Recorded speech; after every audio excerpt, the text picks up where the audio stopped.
ये सिंगल है कि ये भी और भी कोई बात नहीं चलो है।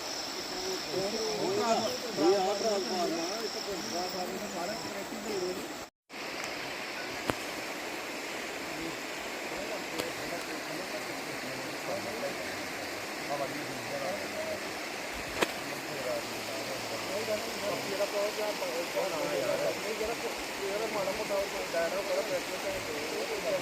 जे याद है कि टोटल ला के बदल पत्ते लेंगे कराओ ना वो आखिर अप्रूवल नहीं है ठेकेदार हरासमेंट नहीं कर रहे ठेकेदार कम ले रहा उन्होंने वही करना उनका माड़ा मुट्टा भी नहीं है जेह्ड़ा रिपेयर वगैरह जेह्ड़ा एह् टुट्टे दा एह्दे बास्तै में अपनी मर्जी दा बनाया जबरदस्ती एह्दा रैंप ते फिर ओह् कल जोरे कन्नै बनाया एह्दे कोला दर्जे ने जी आखदा कि एह् चीज़ है अगर आपां टोटली चली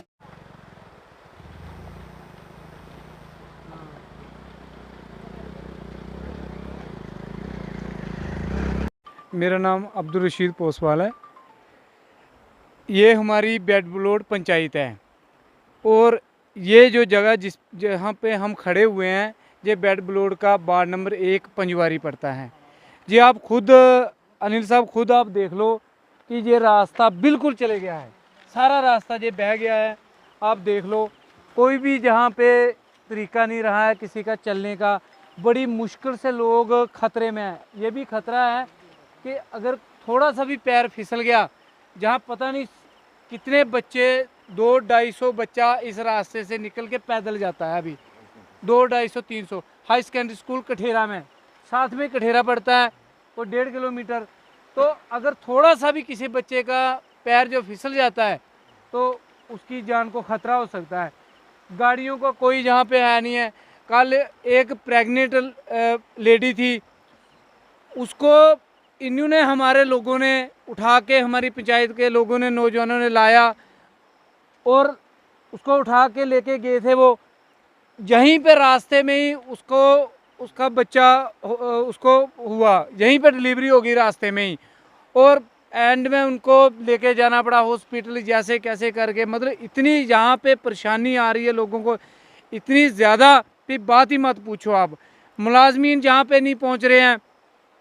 दूसरी बात यह है कि फसलें बिल्कुल बर्बाद हो गई हैं, लोगों का माल मवेशी कोई दब गया है, बह गया है, घर जो है वो मलबे के नीचे दब गए हैं।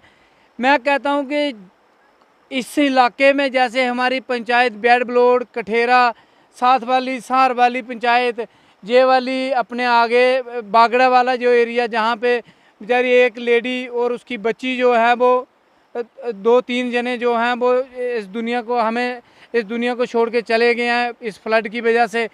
मतलब इतना बुरा हाल है कि आप बात ही मत पूछो। साथ साथ में आप देखो लोगों की मलकियत, ये सारी मालकी ज़मीनें हैं लोगों की, इस पंचायत के लोगों की सारी ज़मीनें चली गई हैं, फसलें बर्बाद हो गई हैं। पता नहीं कितने जो मोटरसाइकिल है इस फ्लड की वजह से वो बह गए हैं, पता नहीं कितने मोटरसाइकिल। और बड़ी बात है कि ये जो कंडी बेल्ट का दरिया होता है, इसकी चपेट में जो भी चीज़ आती है वो टोटली लॉस हो जाती है।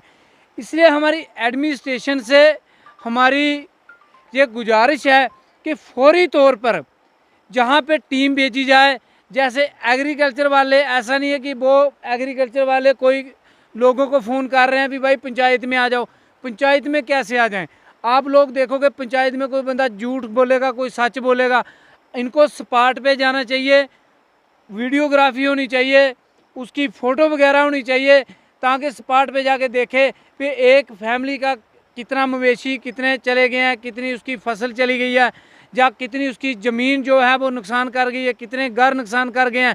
तो मेरे कहने का मतलब है कोई घर नहीं बचा जो इफ़ेक्टिव नहीं है। बहुत ज़्यादा नुकसान इस इलाके में हुआ है।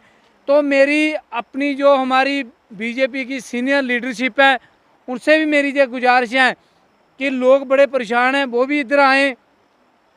वो कुछ लोग हमारे व्यस्त थे उधर जोड़ वाले मसले में, जहाँ हमारे जो लोग बेचारे इधर लेडीज़ वगैरह पूरी हो गई हैं इसमें बागड़ा में, तो वो हमारी गुजारिश है कि वो भी लोग इधर आएँ। और एडमिनिस्ट्रेशन से हमारी गुजारिश है कि वो फौरी तौर पर मेडिकल की सुविधा, जैसे शीप हस्बेंड्री, एनिमल हस्बेंड्री, या कोई मेडिकल है, जहाँ एग्रीकल्चर वाले हैं या बिजली महकमा वाले हैं, उनको जहाँ पे वो टीमें भेजें और रेवेन्यू डिपार्टमेंट है उनको वो सारी टीमें जहाँ भेजें ताकि हमारे लोगों का हाल पूछा जाए, उन लोगों के घरों को देखा जाए, उनकी फसलों को देखा जाए।